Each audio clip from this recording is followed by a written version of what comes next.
Hello guys, what's going on? How's everybody doing today? Welcome back to the channel. Welcome back to the garage. So as you can see behind me, I got Caitlin in the garage. Pulled the race truck out. Started off with an oil change. Figured I wouldn't show you guys too awful much of that. You guys know how to change your oil. But looks like I got dirt on the lens. So as you can see, Caitlin's jacked up. Originally had it sitting on 2 jack stands, just on 1 right now. And as you can see right here, got a little pry bar action. So I don't know if the GoPro will pick this up. Just listen for a second.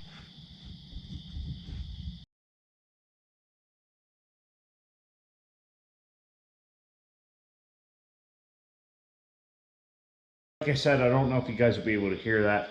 Caitlin's got death wobble issues. I've never had death wobble in any of my vehicles. And with the name of the term, death wobble, you know it when you got it. So it started off as a little shake. It's gotten to the point where if I hit a bump at speed, if I'm not on the brakes, that thing's just getting nuts. So doing a little testing here, I'm prying up with the pry bar. It looks like, and I took a little video with the GoPro and checked it out and made a phone call just to verify what I was thinking with my father. Putting the pry bar on there, it looks like the upper ball joints are bad. Looks like they're getting there. You know, they're not completely shot, I guess, but they're moving. So those are bad. And if I grab the wheel at 9 and 3, looks like we may have a wheel bearing issue as well. But that's not all. So if you look here at the track bar bushings, I stuck my screwdriver up there. It actually got a piece of rubber out, but if you look, it looks like the bushing is shot on the track bar. I've heard of people, you know, having to replace these because the factory Dodge one is actually a little smaller than it should be. I don't know if that's the case with these 4th gens. A lot of the information out there is for the older trucks. But if I had to guess, that's shot as well. So I'm going to have to definitely do a little more research. But it looks like we may be doing a track bar, wheel bearings, and ball joints on Caitlin in the near future. Yeah, that thing's looking pretty bad. I don't know if you guys, I don't know how well you're going to be able to see it, but from my angle, it looks like shit. So here is the piece of rubber that came out of that bushing, like I was saying earlier. Definitely a substantial piece, so we need to look at that. I also need to take the shock off the steering stabilizer, if you will. Well, I guess it is a steering stabilizer. It's not, well, it is a shock. The steering stabilizer. I got to take the steering stabilizer off, check that, but I got to look into how to check it, all that. I got to do some research. That's what it comes down to, figure out what the plan of attack is. I know there are a lot of different upgrades for this stuff, and I don't think that steering box stabilizer that you see all over the place, I don't think that's the cure for this. I think the cure is to get the right components and fix it. I think that might be more of a band-aid. And also, these are fully boxed frames. I don't know about the 3rd gens, but I know the 2nd gens are only like partially boxed in places. Most of it's just like a C channel. So I'm thinking that that's not an issue and we don't need something like that. But we're going to cross that road when we get to it. For now, I got to look into this and see what we got to do. So let's get the race truck back in here and talk about that for a minute.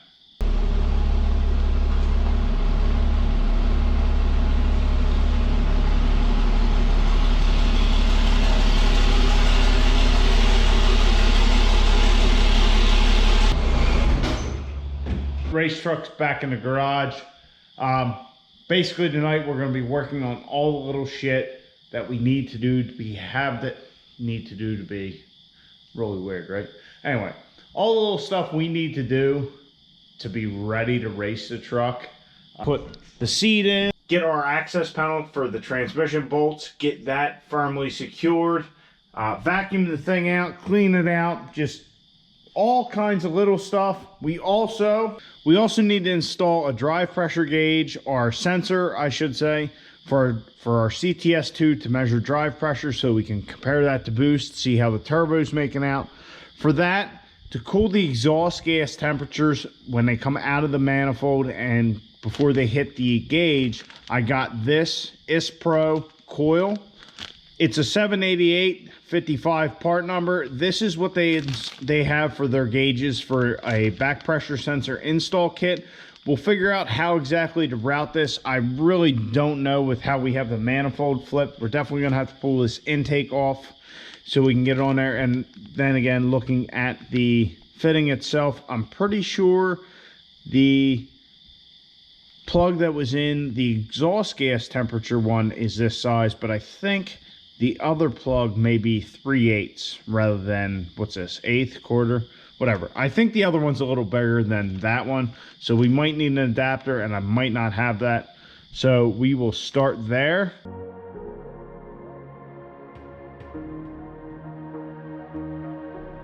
Check that shit out. We got an adapter. Oh, and yes, that's Diddy in the background.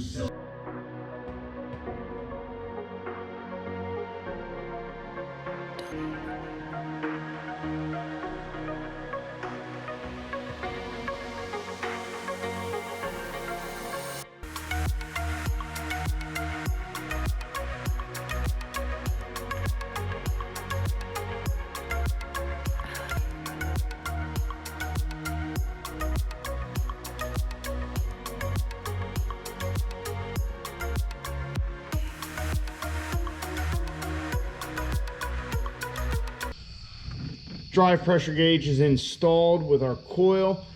Because the coil and our EGT probe come out of there, I could not get our exhaust manifold insulation all the way around at the bottom. It's just kind of flapped hard up against those two sensors, which you guys aren't going to be able to see.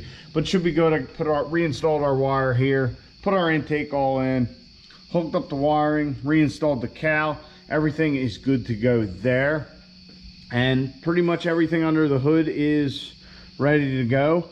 Just need to do a little oil change and things ready to rip there. Moving to the interior of the truck, I got the seat installed, got everything kind of vacuumed up. The engine transmission tunnel plate, or whatever you want to call it, our little access panel is installed. Definitely could use some refinement, get rid of some of the sharp edges and the pointy corners, but it will do its job for now. It's fine for what we're doing. Probably needs some refinement, but oh well, it'll work. So we got some stuff knocked out in the garage. This actually took the course of a couple days, because when I first started talking to you, when we did the oil change on Caitlin, soldering, I had to solder the wires for our plug for our sensor for our drive pressure gauge, and then got distracted, blah blah blah, work, all this kind of stuff the next couple days after that. So finally tonight got back working on the truck, but we knocked all that little stuff out. I've been running it through my head. There's a few things I would like to do before we take it to the track, like get a tonneau cover just to cover this up, but that's not a necessity. The main thing that will hold us up is the weather. It has seemed like it rained non-stop for the past month, and it's just wet. So that's really our big hang-up. I was planning on doing something with our front drive shaft, but I think I'll let that go for now.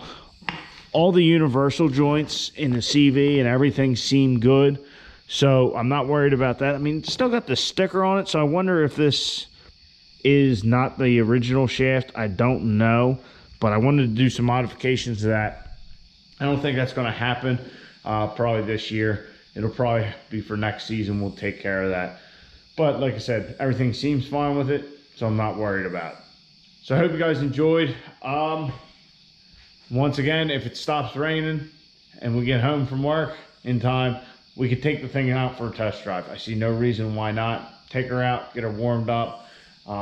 Just make sure everything's right, you know, check for leaks, check our line pressure, maybe take a couple data logs so we can get familiar with everything a little more.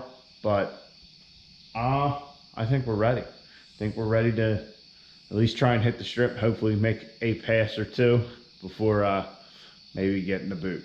But anyway, guys, I hope you enjoyed. Subscribe to the channel. I'll check you on the next one. Get out in your garage, get the wrench in your arm. Tongue tied. get the wrenching on your truck.